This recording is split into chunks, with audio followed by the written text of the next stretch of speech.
Today on the R2RB podcast, I have Paul Callan, singer-songwriter from County Louth, Ireland. And did I pronounce that correctly? It's Louth, Louth. as in south. South, Louth. All right. Yeah. Thank you. And welcome, Paul. I appreciate you being here and joining me. How are you? I'm great. Thank you very much. County Louth has the honour of being the smallest county in Ireland. Does it? Oh my gosh. So I always have to say whenever I'm speaking to somebody from Ireland, my grandmother was from Belfast. Okay, about an hour away. Oh, that's not far. Oh, wow. Okay. All right. But you live out on the outskirts of the city. You're away from the hustle and the bustle. Well, I'm also an hour away from Dublin. Okay. But we're very fortunate. We own a woodland and I kind of hang out there. That sounds like a good place to hang out. Yes. All right. So I like to ask two questions to get us warmed up. If you could collaborate with any singer-songwriter, who would it be and why? You know, I was thinking about this and I think of MF Doom. Have you heard of MF Doom? No. He's a rapper, but I suppose he's they say he's your favorite rapper's favorite rapper, but he's just a very unique artist. Unfortunately, he died, I think, last year. Oh. But I would feel some kind of kinship with him because of his method, his production method. You know. Oh, okay. All right. I like it. Very good. Worth checking out. I will, absolutely. And if you could have one superpower, which one would it be? I would love to have the superpower that would only surround me with good people and positivity. That would be a great superpower to have. That would be a fantastic superpower to have. I might share that one. Yeah. So share with us about your musical journey. What inspired you to pursue a career as an independent artist? And was music always with you, part of you from being at an early age? Yeah, my mother, when I was younger, she forced me to go to learn traditional Irish music. That I wouldn't be a fan of traditional Irish music, but I unknowingly learned all the fundamentals that really stood to me later in life when I really wanted to play music and write music. I also played in a brass band as a kid. Oh, wow. So that it kind of also helped because I everything on my recordings I do on my own. So all these things I learned as a kid, as I said, I didn't really feel like I was learning anything, but I really did, you know, and it stood to me. But the big influence, I must say, was Johnny Marr, the guitarist from the Smiths, and everything about him, the sound was, even though it was a very familiar sound to 60s music, but he just had a swagger, you know, it was amazing. And I wanted to do that. So I had the honour then of meeting Johnny Marr completely by accident. Oh, wow. I lived and worked as a bicycle courier in London in the late 1980s. And I was having my lunch on a park bench, and who was beside me? Only Johnny Marr. No way. It was very cool. About a half an hour of just chatting. It was very nice. Oh my gosh. Of all places, eating lunch on a park bench. Well, it was called Soho Square, and a lot of record companies were based in Soho Square, so you wouldn't know who you'd see there. Yeah. Wow. I like that one. Oh my gosh. So describe your music, because I know it's been described as alternative rock, and I think it's more. Well, you know, it's not that I would find it hard to pinpoint it. I don't really operate within any. I try not to operate within any particular genre. It's in indie music or independent music, but the only real constant in my songs would be me, and I think that's the best way to be. Really, you know, it's like the big singer-songwriter or musicians or bands I love in my life. There's only one of them, so and they would be hard to classify some of them too, Right. So, like, I suppose it's rock and roll in the broadest sense, but I apply myself, and because it's just me, I like to switch heads and try to do as best a job in every role as I can. So that's about the best explanation I can give you. Yeah, no. And being an independent artist, that what is that for you, being an independent artist, being able to be completely your true self? Yeah, well, I was involved in a lot of bands and over the years, and there's always struggles in bands, and for whatever reason, for power or ego or um, just being bored with each other. I suppose being independent, I can make any decisions I like. There is a record company I'm kind of involved with. It's an independent label from London, but they just accept my music and tell me they like it, and that's about that. It's suppose it's an added some added kudos to be associated with them. Right. But yeah, I do what I like. Basically, it's beautiful. My son, I have an 11-year-old boy, and he hears it, the process, and he sometimes offers up some nuggets. But yeah, it's just about doing it myself. Is there a downside to being an independent artist for you? For me, not really, to be honest. Like, there's nothing I really want. There's nothing I think I'm really missing except the private jet. But everything's good as it is. And the private label that you mentioned, do they help you distribute your music? No, it's they kind of, I suppose, would help put the word out. They have they're called a Gare du Nord. They're based in London, and they would also send my music out to radio stations and for review and things like that. So. Okay. Oh, cool. All right.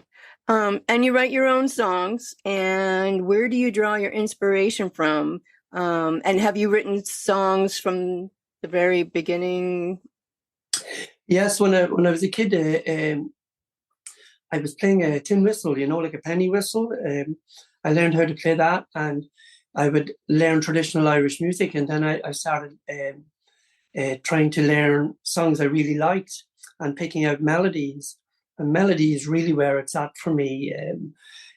So from an early age, I was kind of thinking about melody and what it meant for me. But then the Beach Boys, who are the pinnacle and I suppose the template for everything I love. Like any other bands or musicians I like them because there's shades of the Beach Boys there. Yeah. So everything starts with a melody for me, and sometimes it comes and sometimes it doesn't. So I'm lucky that I can operate on whimsy. When I feel it, I do it. So there's no real explanation for me where it comes from. I could wax lyrical and say the birds and the trees and all that, but it's not that. It just happens. It's just thoughts, really.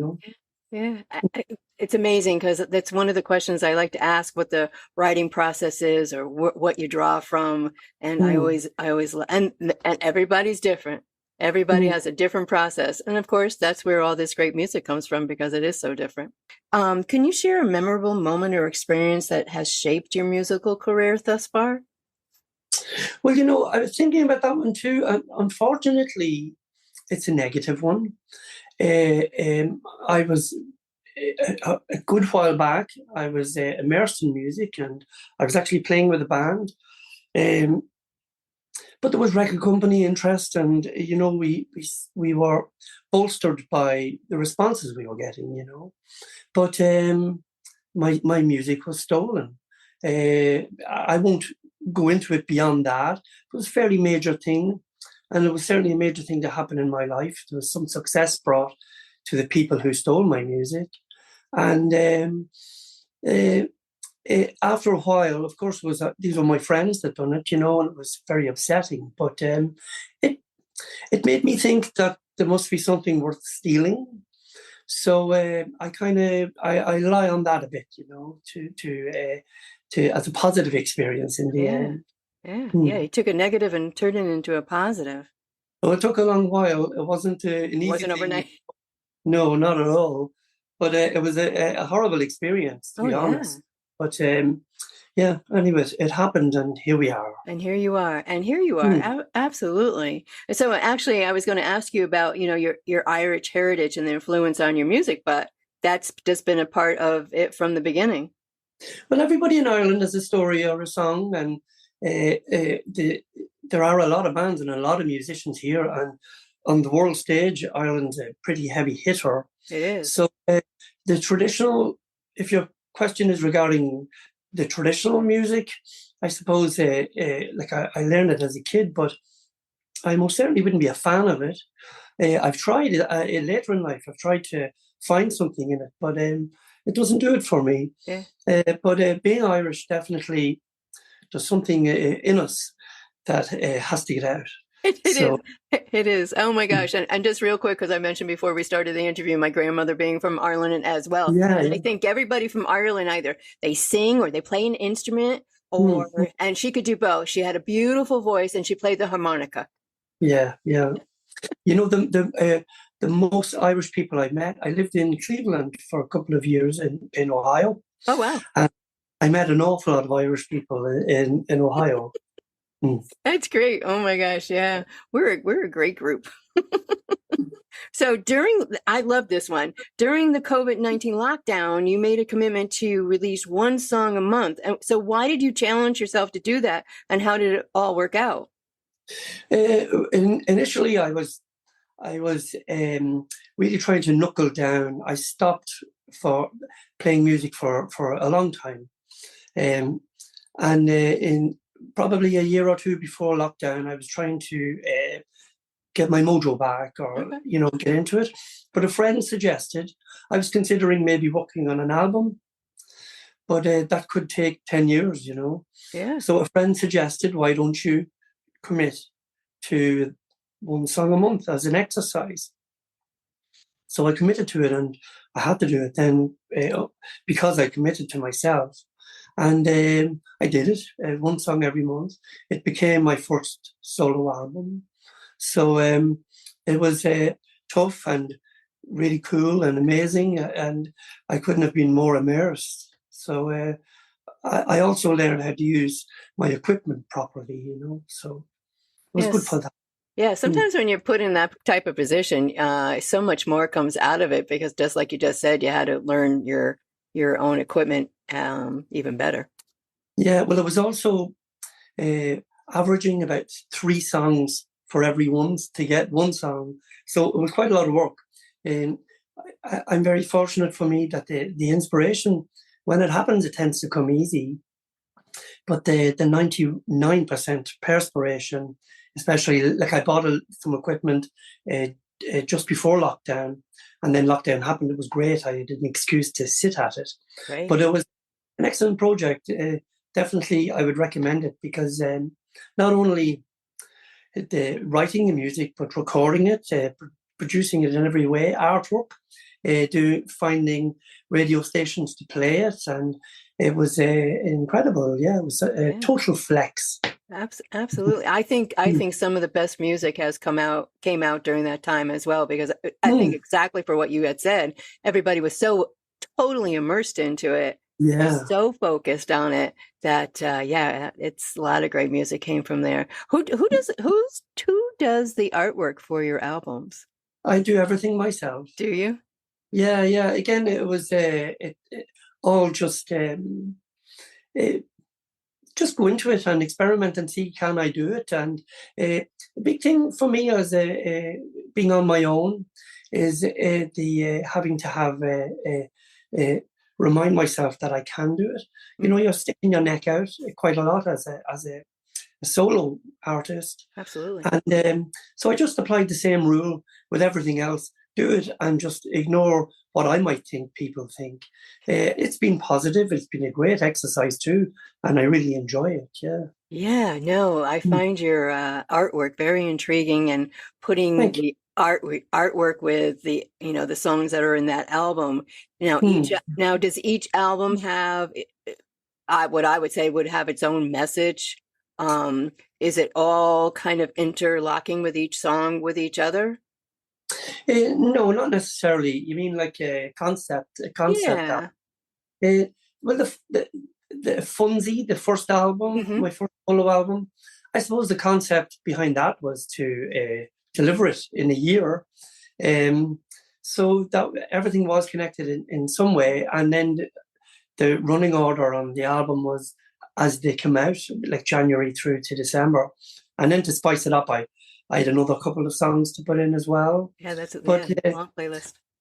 the second one, the last one, I suppose, was the first time I ever approached an actual project to sit and write however many songs to whittle it down to.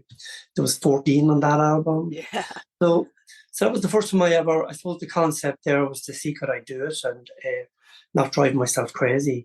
But I was lucky I had time. And then I sent some early versions to the record company and they got on board. So there was another kind of impetus to keep going. So no concept except completion, Okay. if that's the Okay. concept. All right. So from that very first album that you put together to your last album, which is Over My Wishes. Yes. So over how many years from your first album to now? They were all done from the first album was released 6 months before the second one. Oh, wow. Okay. Yeah. Yeah. Once I stopped, and it was in direct relation to my music having been stolen. My reaction to it was to stop, because I felt that once I had put myself out there and I had raised my head, so to speak, and the result was there was people waiting in the long grass to steal from me. Mm-hmm. Friends, as I said. So I stopped, and I stopped for quite a while. So once I took the chocks out from under the wheels, I kept it going and still going too. Good, good. Oh, Hmm. good. I'm very happy with that. Absolutely. Do you have a favorite album or song amongst all that you've done?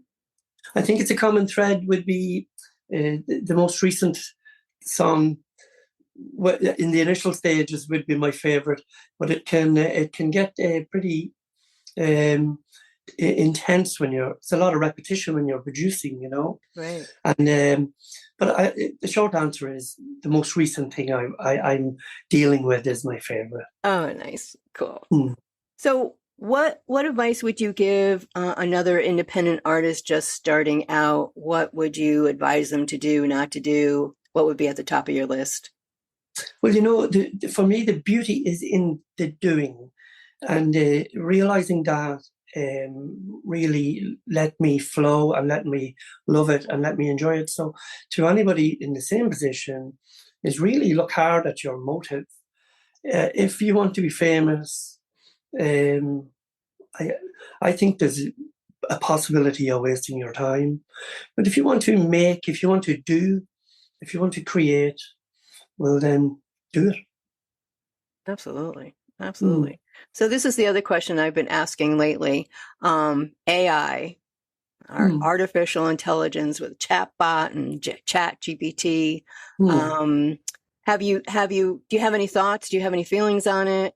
Have you used it? I'm in the middle of nowhere here, and it suits. So I don't think that's anything I would even consider dabbling with.